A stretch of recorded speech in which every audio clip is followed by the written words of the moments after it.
Y lo otro es, también me parece que es importante señalar que la afectación es a los pueblos indígenas, así lo señala el convenio, entonces no a las personas. Creo que es distinto. Entonces, también ahí hay un tema que en el fondo, si se le afecta a una persona como persona natural, aunque sea indígena, no necesariamente tiene que haber consulta. El convenio habla de pueblos indígenas. Eh, y por último, es que en algunas materias me parece que es importante, este es un reglamento para que aplique el Ejecutivo, o sea, el órgano público. Y por tanto, hay ciertos conceptos que quizás para ustedes serán muy claros, pero obviamente si queremos que el órgano lo pueda utilizar, muchas veces el órgano público no conoce esos términos.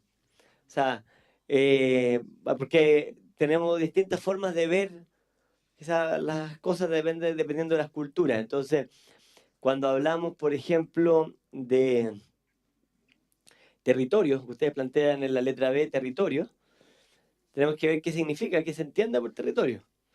Eh, Porque probablemente no es lo mismo lo que entienden ustedes que lo que entendemos nosotros. Eso, más que nada. Entonces, y hay otros puntos más, pero, por ejemplo, el patrimonio cultural inmaterial. ¿Qué es lo que entienden ustedes por el patrimonio cultural inmaterial? Porque la verdad que yo no lo entiendo. Entonces, eh, eso en general, hay varias cosas más, pero primero alcance esas dudas que tengo. Entonces, la duda número uno es qué pasa con este tema que diga que alguien puede expresar que se ha afectado, qué significa eso, cómo se demuestra. Lo segundo es que respecto de las personas, que el convenio habla de que se afectan a los pueblos y no a personas. Y lo tercero es respecto de estos términos que quizás para ustedes son más conocidos, pero para nosotros no. Muchas gracias. Muy bien. Mónica y después Cecilia. Después. Marcela, Marcela Klein, del Ministerio de Economía. Ah, está, Mónica. Es que ayer me confundieron con Mónica, entonces me acostumbré. Sumando lo que dijo Matías, hay otro tema que nos llama la atención, que es una frase clave dentro de este artículo, desde nuestro punto de vista, que es: a pesar de no ser dicha afectación percibida por otros sectores de la sociedad. Nosotros entendemos que esta afectación a los pueblos indígenas es justamente en su calidad de indígena. Es decir, si esta afectación fuese a la sociedad completa, tendrían que someterse los pueblos indígenas a la legislación común. Por lo tanto, no entendemos mucho esa frase, porque nosotros entenderíamos que esto sería en el caso de que se afecte a los pueblos indígenas en su calidad de tal. Esa es la duda que tenemos. Muy bien, gracias, Cecilia. Unos pequeños detalles primero y también para responder un poco. Un mal tipeo acá, error mío. Es en la parte del inicio, si podemos ir a la introducción, por favor. Los órganos de la administración, ahí es, de la administración, por favor. Y lo otro es pedir, si es que se puede, en esta parte donde está la discusión y las observaciones, para que nosotros también podamos hacer un seguimiento y poder, de alguna u otra manera, poder acercar, agrandarlo un poco para que lo podamos leer de mejor manera, ¿ya? Eso. Y con respecto a esto, creo que también hay algo que a veces, por ejemplo, si uno tiene un espacio de ritual y todo eso, las demás personas no le afecta que vayan y talen esos árboles ni le dañen uno de esos sitios. Los demás no les afecta. A nosotros, los pueblos indígenas, sí. Entonces hay una diferenciación clara de lo que puede afectarnos a nosotros que a ellos no les puede afectar es debido a nuestra cosmovisión, que es diferente.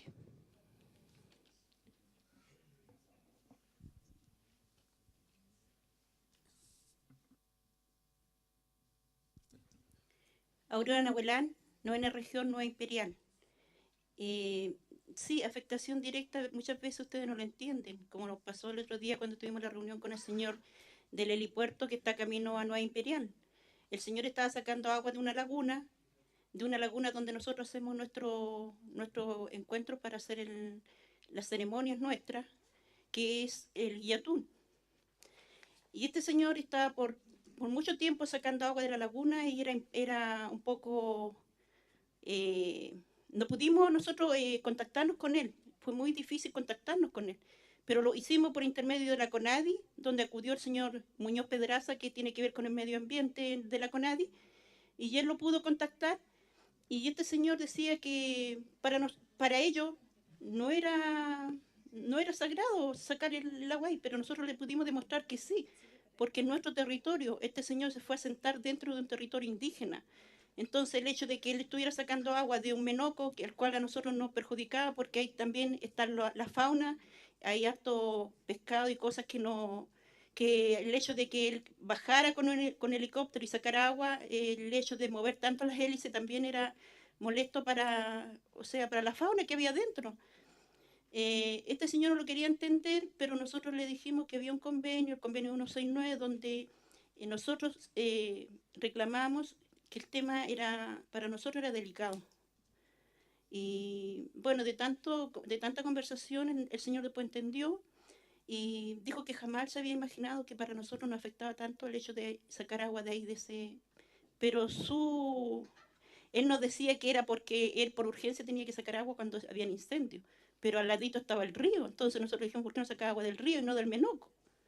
Entonces, eso es para que ustedes entiendan un poco el tema, porque nosotros como indígenas tenemos nuestros territorios donde son sagrados para nosotros, pero para ustedes no. Entonces, ese un poco sería resumir un poco el tema. Muy bien, gracias. Por acá tenía la palabra.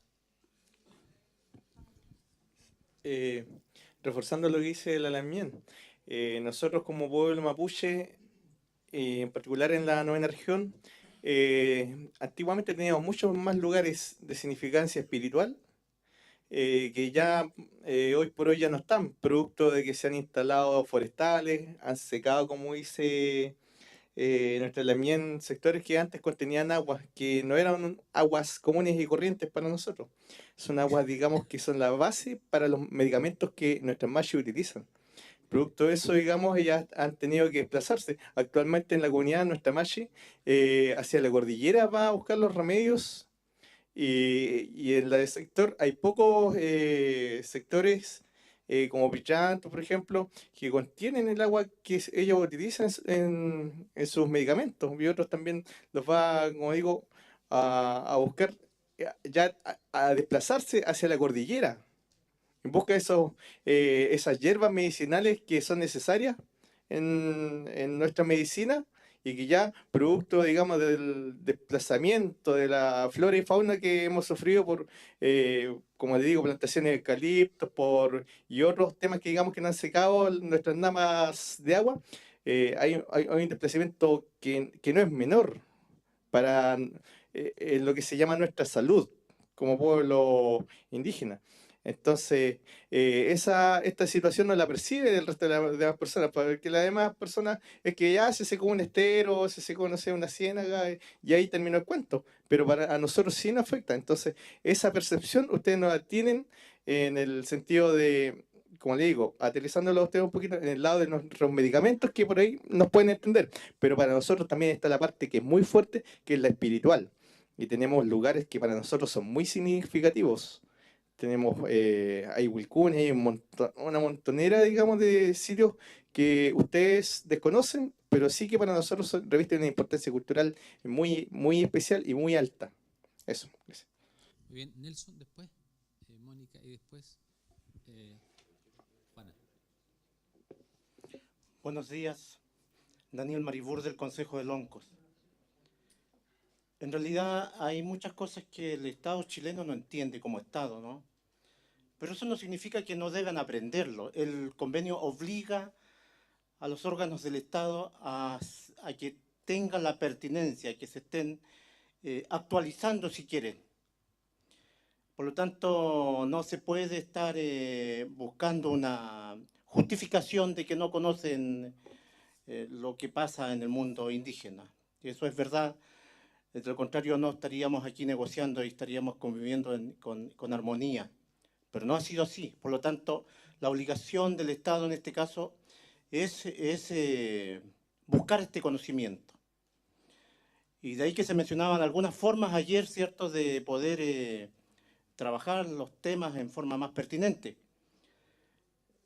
efectivamente hay mucha terminología que no conoce, que no se maneja, no lo conoce el pueblo chileno en general, porque no ha sido de interés, simplemente eso, o porque a lo mejor tienen otro interés, no precisamente la conservación de las culturas originarias que habitamos todavía acá.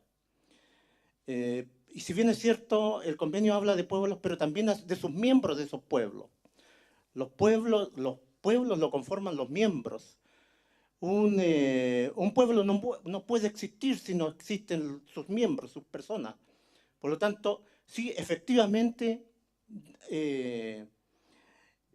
tenemos que salvaguardar los derechos de las personas también, porque si no existen estas personas, no existen los pueblos. Tanto es así que hace unos años atrás el gobierno de Chile, de la época, quería enviar un proyecto a la UNESCO donde pedía salvaguardar el Niño Atún como patrimonio de la humanidad. Y eso es un patrimonio intangible.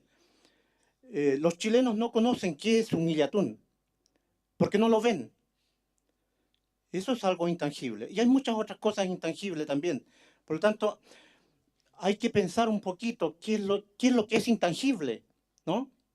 O sea, intangible es todo lo que no es material. Y la verdad es que no podemos venir a hacer un curso de lengua española o castellana aquí, sino que deben remitirse a lo que a ustedes también han aprendido, ¿no? Muchas gracias. Muy bien. Mónica. Después, sí. Mónica Ríos, Ministerio de Economía.